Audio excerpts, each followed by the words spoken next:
When, as a minister of the gospel, or as a pastor,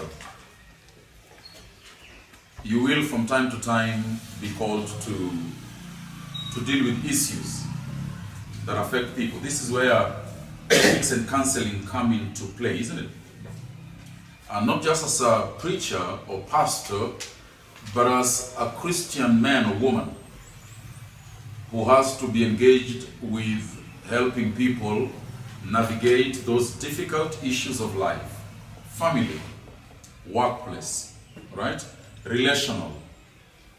Those issues from time to time require us to weigh in and to help people to think through them. Now, here's what I'm saying in this lecture, that people's reaction to issues and to events will always be governed by their worldview.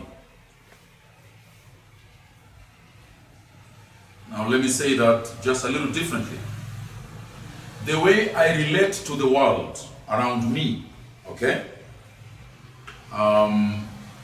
Say my relationships with my family will be governed by my worldview. For example, if I have a traditional worldview, my family will tend to be led traditionally. And therefore, if, for example, my wife speaks to me or answers a question, I will assess her answer, her body language, from a traditional point of view. Are you following what I'm saying?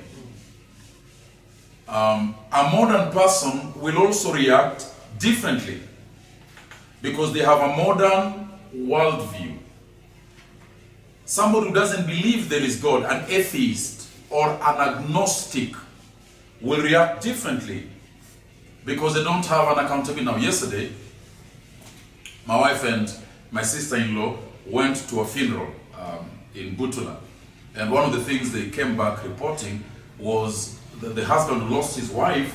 When he stood to sort of talk about his wife, you know the way we do it, he blamed the community for killing his wife. And he really railed on them, I'm told, bashed them, because the way he responds to death is from a cultural point of view, a mystical point of view. Now, the point I'm making is this. We all have a worldview, and we will always process things, respond to things, manufacture solutions to things that happen to us, depending on our worldview. Now, as it relates to the counselor, to the Christian advisor, to a Christian who is going to minister in a situation, I'm saying now that you will be dealing with different people within the church, within your locality, within your area of service or ministry, who have different worldviews, and in order to understand them and therefore to help them, you've got to be able to appreciate the worldview from which they come. Does that make sense? Mm-hmm. All right. So that is what I want us to sort of go through shortly, if we may. I am hazarding a guess here because perhaps this has been done in another lecture. But the first worldview that you have, which is predominant in our times, is a worldview that we might call a scientific worldview.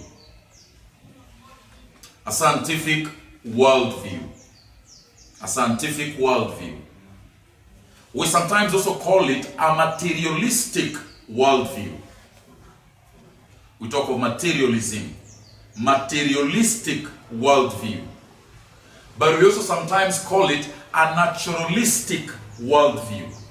Naturalism. A naturalistic worldview. Naturalism. So that's the first worldview that you find very predominant, especially among the learned people. We sometimes speak of the bourgeoisie, as opposed to the hoi polloi, bourgeoisie. This is the people of learning, the people of class, the intelligentsia, we say. They are people who've gone to school and they have studied, for example, physics and chemistry and biology, the pure sciences. They have tangled and interacted, perhaps even internalized Darwinian evolution. Darwinian evolution. Of course, there is no God elsewhere. There is only us. You see? There's only us. In fact, there is a very popular maxim among the naturalists and among the materialists.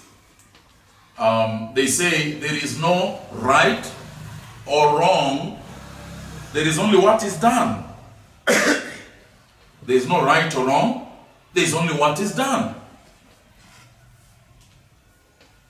Because if there is no God, for example, all there is chemical particles, is molecular conglomeration, molecular coagulation, molecular coalition, molecular coming together to form living organisms. You understand? It's all chemicals, it's all atoms.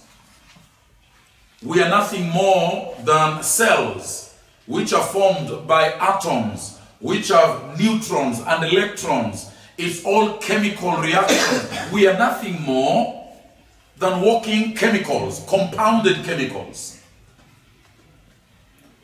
That's a naturalistic worldview, a materialistic worldview. There is no God, right? There is only what we see. In fact, the discussion here goes back. Do you remember when we were talking about Luther? Particularly, I think it was at Heidelberg, if you remember. There was a discussion concerning nominalism versus realism. You remember that one? And then there was a whole question we discussed concerning what is called the noumena and the phenomena. You remember that? With respect to the noumena, we are dealing with another realm altogether. The realm that goes beyond the 5 sensory perceptions. The sense of touch, the sense of hearing, the sense of smell, the sense of taste, and the sense of sight. 5 of them. Phenomena relates in this realm. Now, a naturalist would say we exist in that realm. If I can see it, if I can hear it, if I can smell it, if I can touch it, if I can test it, then it exists. Can I hear God? No. Can I see God? Can I smell God? Can I touch God? Therefore, he doesn't exist. Naturalism. Materialism. Scientific worldview. Now, especially as you then look at our world today and the progression into all sorts of evil, you have that kind of thing. For example, why do we have countries? I was in South Africa a week ago, and in South Africa they legalized long time ago. That was the first African country to legalize same-sex marriages. It's not illegal in South Africa. Perfectly legal. A woman and a woman can marry and stay together. A man and a man can marry and stay together. Perfectly legal. There are countries, I think particularly in the Scandinavia, who have legalized the question of euthanasia. You understand euthanasia? Mercy killing, it's called. Mercy killing. Somebody is struggling too much. Maybe they have cancer stage 4. They have no hope of surviving. Let's just kill them. Inject them with poison. It's called mercy killing. Euthanasia is a technical name. What do you say with regard to the legalization of abortion, which is coming to Kenya very soon? In fact, in some respects, it's already been legalized under what they are calling the reproductive health program.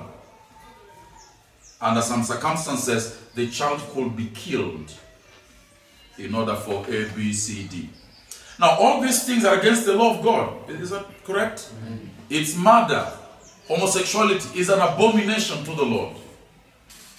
Euthanasia is murder, really. You know. But why are they gaining ground? Because of the scientific worldview. Alright? Naturalism, materialism. There is no God, there is only us. We are a law unto ourselves. And here it is, ladies and gentlemen, once you remove God out of the picture, then there is no moral authority. Remember, we said the basis for ethics is that there is a higher authority. Do you remember that lecture? And then there is a question of accountability and sanctions that follow. Once you remove that authority, remove the sanctions, then we are free to do what we want to do. So fallen man has an agenda. Fallen man has an agenda in removing God from the picture. Let's deny God. Let's say he doesn't exist. So that if I want to engage in homosexuality, I can do it. If I want to be promiscuous, I will be engaged in promiscuity. If I want to kill another human being, in fact, I can kill. Now, you know, it began with homosexuality, yes? And then same-sex marriage. You know where it is now? We are moving towards what we are calling pedophilia. Pedophilia is the abuse of children. It is unheard of now for us to hear of a man who took a 9-year-old girl and slept with her. We would be offended, won't we? But tell me, I pray you, what was that argument that was brought to our parliament the other day, seeking to lower the majority age from 18 to 16? So if a girl says yes to a man and she's 16, that is perfectly legal, they say. What is to prevent them from lowering it to 14 next time? And then to 9. And the Muslims have it. Muslims are allowed to marry up to a 9-year-old girl. Muhammad did it. Muhammad did it, thank you. Do you see what we're saying here? It's a very slippery slope. Once God is out of the picture, we become a law unto ourselves. And there is no saying what levels of depravity we will sink to. There's no saying. Now you have something called stem cell research.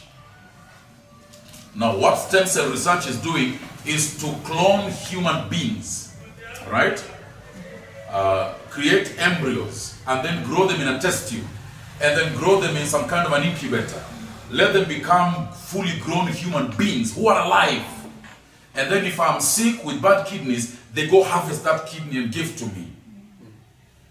Ethical issues that are crossing boundaries every other day. Now again, when I was in my trip in South Africa, Botswana and Zimbabwe, I made this point to the pastors, which I'm making to you. Please try as much as you can to read widely, because we minister in a context of a world like this. Right?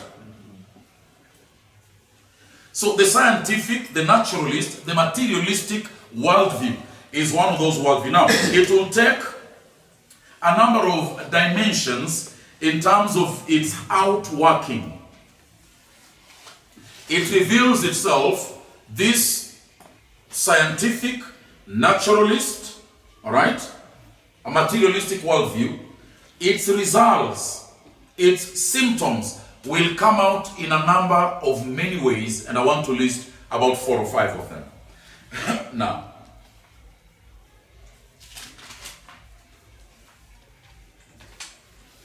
first, of course, is what we've already begun to discuss, atheism. Atheism. Atheism.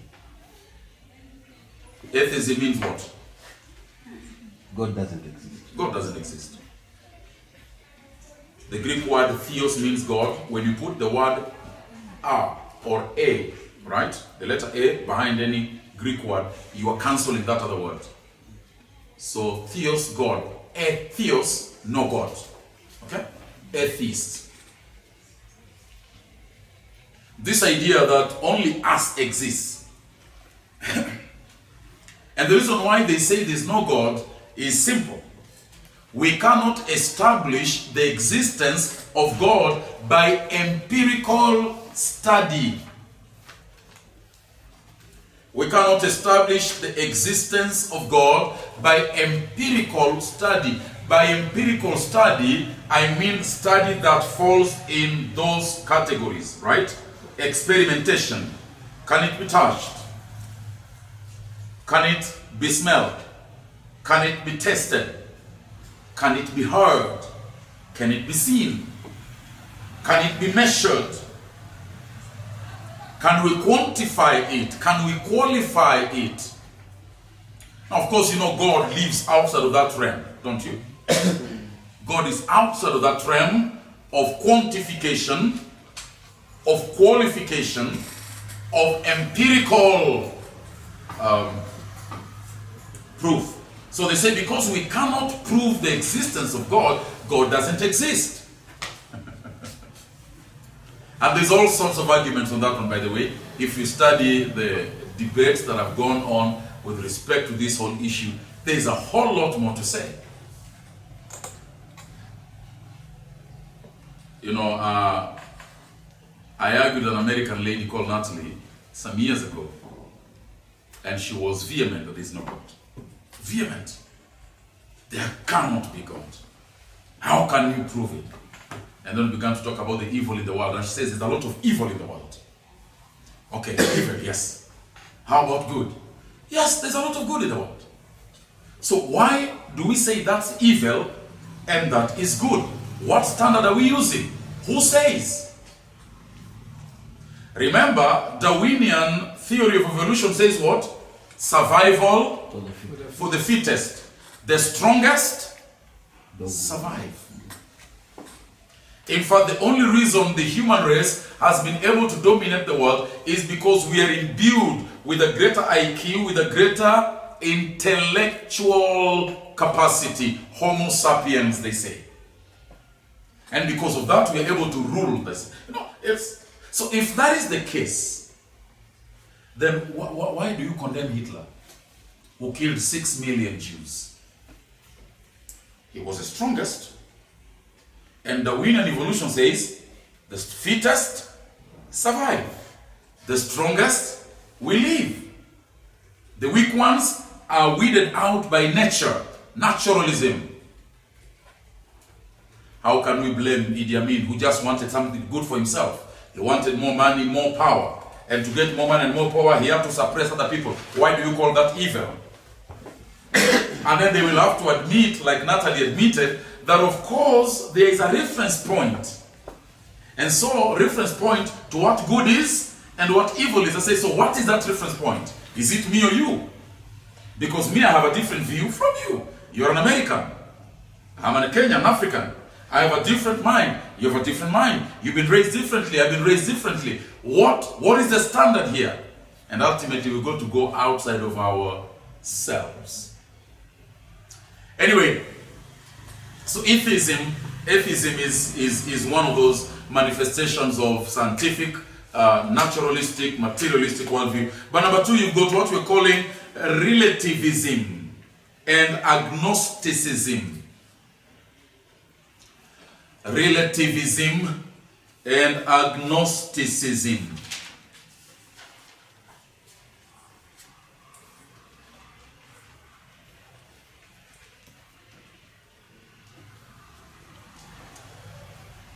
Now, relativity is a theory that says everything is relative. I don't know, I shouldn't use the same difficult word when I'm explaining this. Sharon here believes, for example, that Luos are intelligent people. She believes that. Japheth here believes Luyas are the most intelligent people. Well, Sharon, according to who? And Sharon tell you, I have met 20 Luos and I've met 20 lawyers, and I have found out that lawyers are more intelligent. But Japheth also says, I have met 20 lawyers, and I've met 20 lawyers, and I have reached the conclusion that lawyers are more intelligent. So what is the truth? The truth is relative, depends on who is looking at it. In other words, your truth may not be my truth, and your wrong may not be my wrong. For example, let's take another example. In the year 2001, and maybe I did give you this example in one of my lectures before, 2001 we were in Kajiado, this is Maasai land, and there we had the Maasais with a very funny culture. If you're in the same age group, all right, you went to circumcision together and blah, blah, blah, when you finally get married, your wives are communal. You understand the point? So that if I would come to my age mate's home and find that he's not there, and I desire to have sexual relations with the lady, what I will do is I will pitch my spear at the door, take my shoe, hang it on that spear, and then go into that house. If my friend comes into his home and sees that signal, he will, as we say in Swahili, atajipia shughuli. And come back, he doesn't see that spear, he will know, right, it's here. Okay? I'm told among the Turkanas and the Luos of old, I've had this culture also among the Luos, that any home that was being built had to be built with, you build the home and then in one of the rooms, you put a panyarut. There's some kind of an escape hole there. Because it was expected that maybe this relationship will not produce a child and the problem may be the man. Alright? So the lady might want to give birth without offending the ego of the husband. So she'll invite a man into this house, they'll be having sexual relations, but if the husband comes, that other man has a way to escape. These are cultural issues. Do you think at that time they thought they were wrong? No. They thought we are very okay. This is our culture. This is the way we believe. Now, I'm looking at your faces and you're thinking, what a horrible thing. This is the way you're thinking, isn't it? So who is right? Relativists will say, no one of you is right and no one of you is wrong. All depends on your culture and their culture. So don't bring your culture, and this is the whole problem of this whole movement called contextualization. They are saying, the gospel, the Christian message should not attack polygamy, for example. Because who says polygamy is wrong? This is our cultural heritage. Anyway, this is the way we do our things. White people don't do this, at least not officially. So truth is relative. But remember, it comes from this idea that there is no God, isn't it? Because if there is God, then there will be an absolute standard of truth. But if there is no God, what I feel is the truth. Have you been sort of fascinated, like I've been, with this whole idea of the rights movement? People have rights these days, isn't it? Haki yetu, my right. No responsibility. This is my space, they say. And that's how they do it. This here is my space. Don't interfere in my space. So if you see me dressing very badly, exposing my nakedness, what has that to do with you? This is the way I feel. Alright? You feel differently, I feel differently. Don't condemn me. You live your life, I will live my life. And this is the whole basis of that which we are calling often an egalitarian society. An egalitarian society. A society where people have individual rights which don't care about morals and whatnot and whatnot. Agnosticism is simply, I don't care. I don't want to know. So, do you believe in Jesus Christ? Oh, that's good for you. I don't. I don't. Do you believe men should marry other men? Well, if that's what pleases you, please go for it. I'm happy for you. I just don't want to do it. And a lot of Christianity is adopting this mindset, by the way. A relativistic mentality. Let's not condemn them. It's the way they live their lives. We live our lives differently. We believe in the Bible. They do not believe in the Bible. But let's not condemn them, therefore. Let's embrace each other and live together. Now then, relativistic ideas. But number 3, you've got this thing that we call tolerance and syncretism. Tolerance and syncretism. Tolerance and syncretism. Tolerance and syncretism. Arising from that whole scientific worldview, naturalistic worldview, materialistic worldview. Tolerance. Why are you saying the Muslim is wrong? Why? They have another book, you have another book. You have no right to impose your views on them relativistic, yes? Because all roads lead to the same God. So let us tolerate each other. But now it is beyond toleration.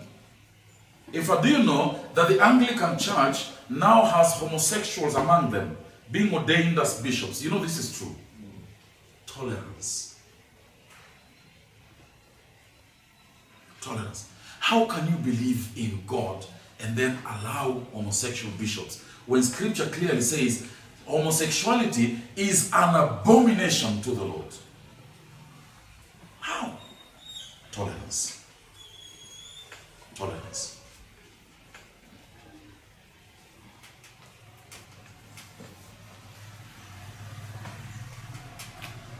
Now, as I say to you, it is moving from tolerance to this thing that we are calling syncretism. Syncretism means mixing. All right? Mixing together. A little of this, a little of that, mixed together. So, for example, Muslims and Christians have been urged for a long time to coexist alongside one another. Tolerance, right? There's nothing wrong with that anyway. I mean, insofar as it goes. But now there is a concept called Chrislam. Have you ever heard that concept? Chrislam? You need to read. Chrislam. Yeah. We are finding that Islam and Christianity are basically the same thing. Is there Jesus in Islam? Yes. Isa bin Maryam. Okay. Is there monotheism in Islam? Yes, there's monotheism, one God. They only call him Allah, we call him Jehovah. Those are names, labels. So no wonder, be not surprised if in the near future we have buildings which are for both Christians and Muslims worshipping together. You will find Christians and Muslims together and say amen. Alpha Blonde? Alpha Blonde. Jerusalem. Jerusalem.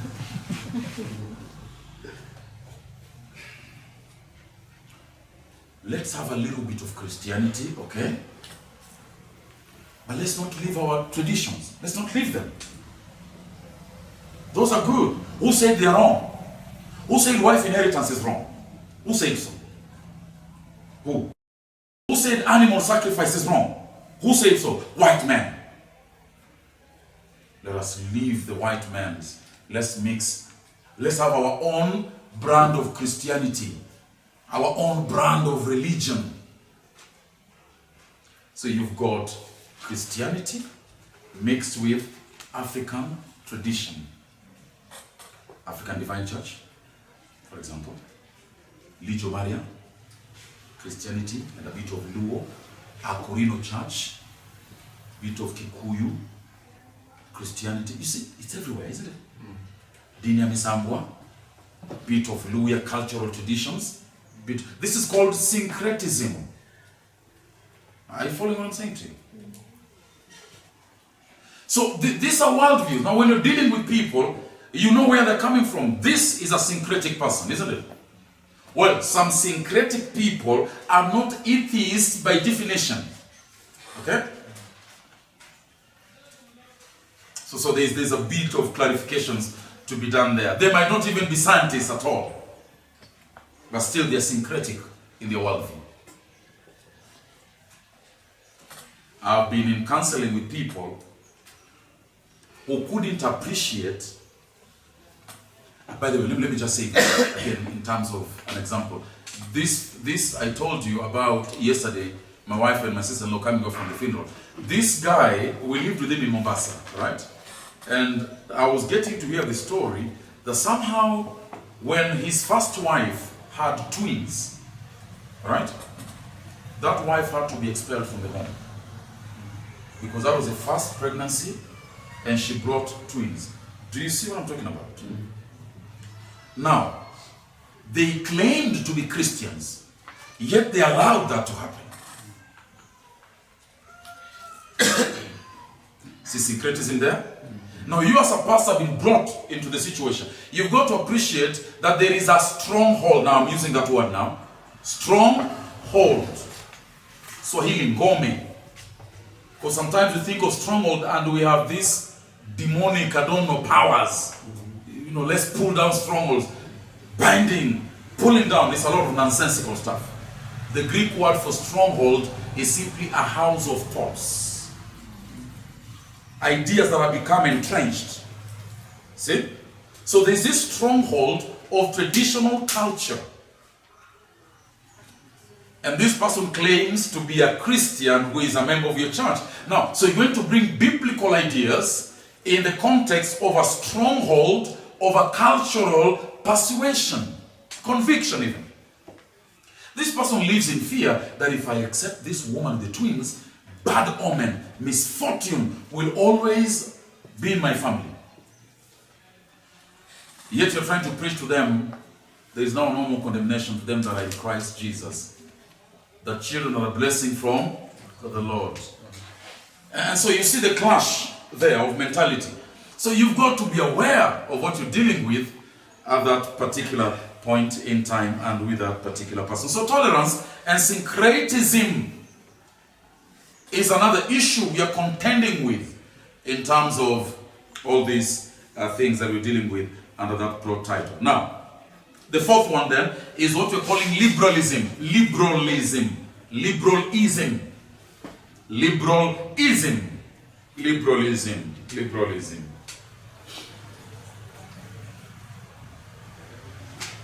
Liberalism. What you're dealing with when you're dealing with liberalism are people who don't really believe in the authority of the Bible. More particularly, inerrancy of the Bible. Those are the two issues. Maybe let's add another one, the third one. So let's talk about authority of the Bible, inerrancy of the Bible, and sufficiency of the Bible. Denial of these three brings us under liberalism. Now again, what is that clarion call for the Christian man or woman? What is that thing we keep saying? This decides all matters. This is where we go for arbitration. This is where we go to find our knowledge. When we are disturbed about something, this is where we go to find information. What is that? Scripture alone. Scripture alone. Sola Scriptura. Now, there are people who've denied that concept. They've said, no. The Bible is not inerrant, which means what? Does not have errors. Does not have errors. The Bible has errors in it, they say. Now, if it has errors, well, we cannot trust it fully, can we now?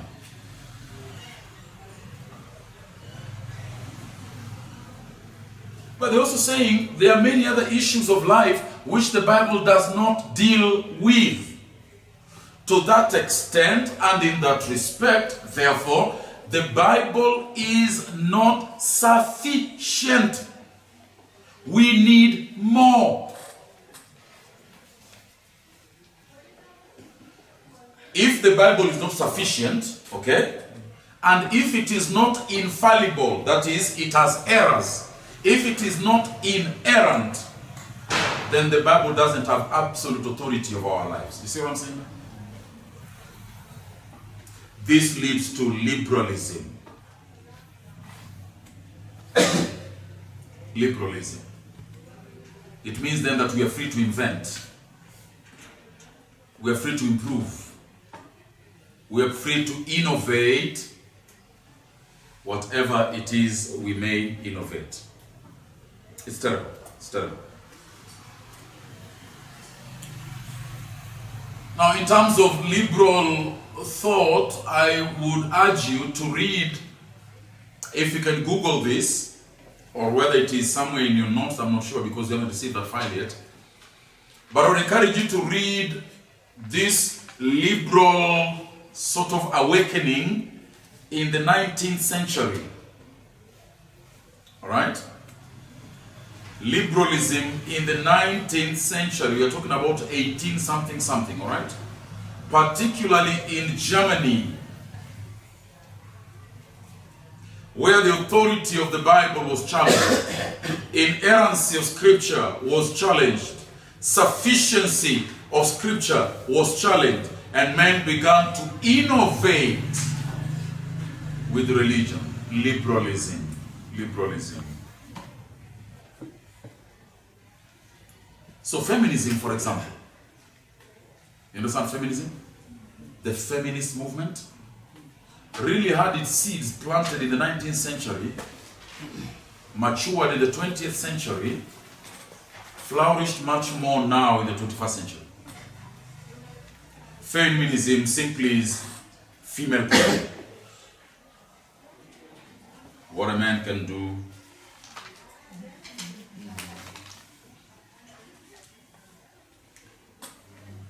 a sense in which there is really nothing wrong with that kind of a slogan. The question is, liberalism then began to define the sexes. Are you following? They began to define the sexes. Why? Because the Bible is not inerrant. If the Bible is not infallible, it means it can make mistakes, isn't it?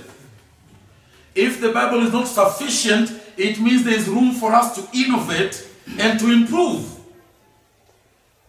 Well, there are some things that the Bible writers didn't know. For example, in the 1st century AD and in the 100 AD and in 200 AD, they did not have the DNA technology, for example, right? So that they didn't know that there is a genetic disposition to homosexuality. It's a genetic problem, they are saying. Well, Moses didn't have that scientific knowledge. Paul, poor Paul, he didn't have that scientific knowledge. Now we have it. Let's update the Bible. Let's fill in. There's a man called Tim Keller, a very, very prolific thinker, pastor of the Redeemer Presbyterian Church in the United States, and a man who's written so many books. He says, let us not argue with evolution. Evolution is a scientific fact. We all know we came from simpler life forms. We all know we are still improving. So let us not argue with science. Things that are obvious, please don't argue with things that are obvious. But let us say God is the one who controlled evolution. Does scripture say that? No. But Tim Keller feels that in the light of scientific discoveries, we can in fact improve upon our knowledge of the Bible. This is liberalism. Well. The Jewish society from which we got the scriptures, are you following? Was a patriarchal society. Patriarchal society is a society dominated by men, where men are the alpha and omega, the bosses, the tyrants and dictators. Well, there's some things they taught in the Bible which are patriarchal. Now that we know what a man can do, a woman can do, let us then not insist that the man is the head of the home. Let us not insist like that. Let us say we are all equal partners and we are all equal. And in fact, the woman can be the head of the home. Or they are co-drivers, equal drivers. And we all like that kind of language, don't we? It's a liberal language. Was that number 4, 5? 4. So we go to number 5. All right. So one of the other great philosophies, one of the other great ideas that emerges out of this whole scientific, naturalistic, materialistic discussion is something that I'm calling here pragmaticism. Pragmaticism. Or pragmatism. Pragmaticism or pragmatism. However that goes, I'm not sure.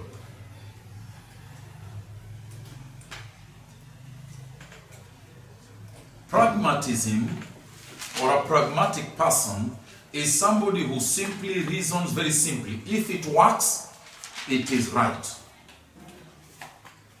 If it works, it is right.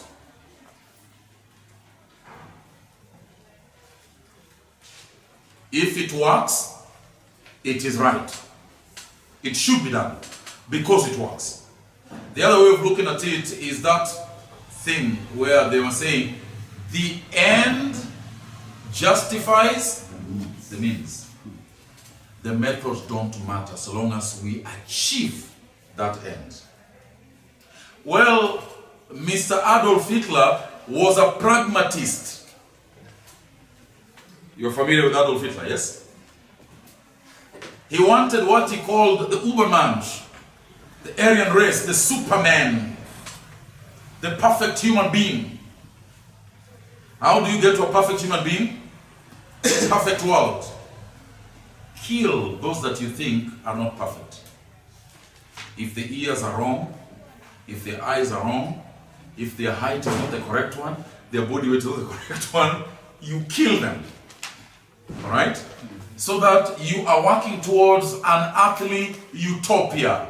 This wonderful world where everybody is perfect, genetically strong. But to get there, you killed millions and millions of people. That doesn't matter if the result is good.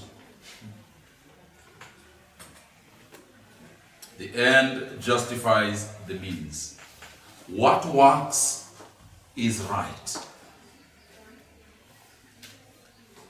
Pragmatism. Again, it all goes to that old Darwinian thing of survival of the fittest.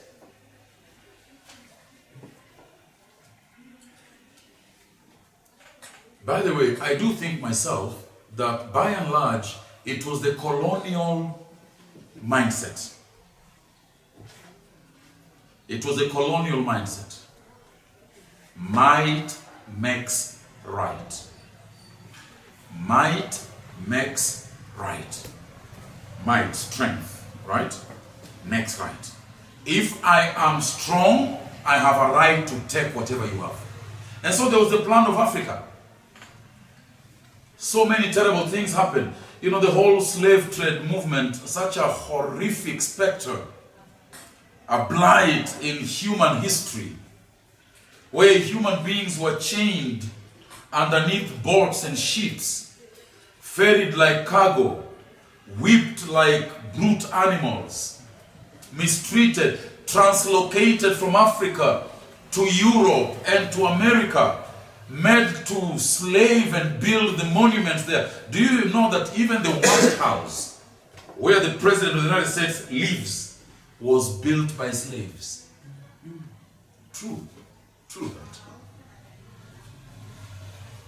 What fed that horrible spectre of human history? What led to it? It was this pragmatic idea, might makes right. And by the way, can I tell you then, colonialism came hot on the heels of Darwinian discoveries in the 19th century. That was the spread of colonial power. Survival for the fittest. The fittest species will dominate. The dominant hyena in the group becomes the leader. Eats first, the rest will eat later. So poor African man, he has no gun and no bombs. And the white man has guns and bombs. And so they came with firepower. I was in South Africa. They're having such a terrible debate now. It's been going on for a long time. I mean, you see the average South African living in squalor, horrible conditions, because the white man came with firepower, displaced the local man, and so on and so forth. Well, there's more to be said in South Africa, of course, but that is oversimplifying the issue. But this whole colonial spread came out of that whole Darwinian thing, and it is all a pragmatic. Now then, as we conclude this lecture now, the question is, how does a Christian minister deal in counseling with one who is out and out adherent of this materialistic, naturalistic, scientific worldview with its 5 expressions, which we have talked about? How do you deal with such a person? These are questions that confront you. I'm afraid our answer has been wanting. Our answer has been bad. We've responded in prayer. Kneel down, let's pray for you. So you find there is a disconnect. This person is prayed for, but they continue. That problem will manifest in another setup. And then in another setup. Yet Jesus says, you shall be prayed for, and the prayer shall make you free. No. I was testing you there. Jesus says what? You shall know the truth. It's a question of knowledge.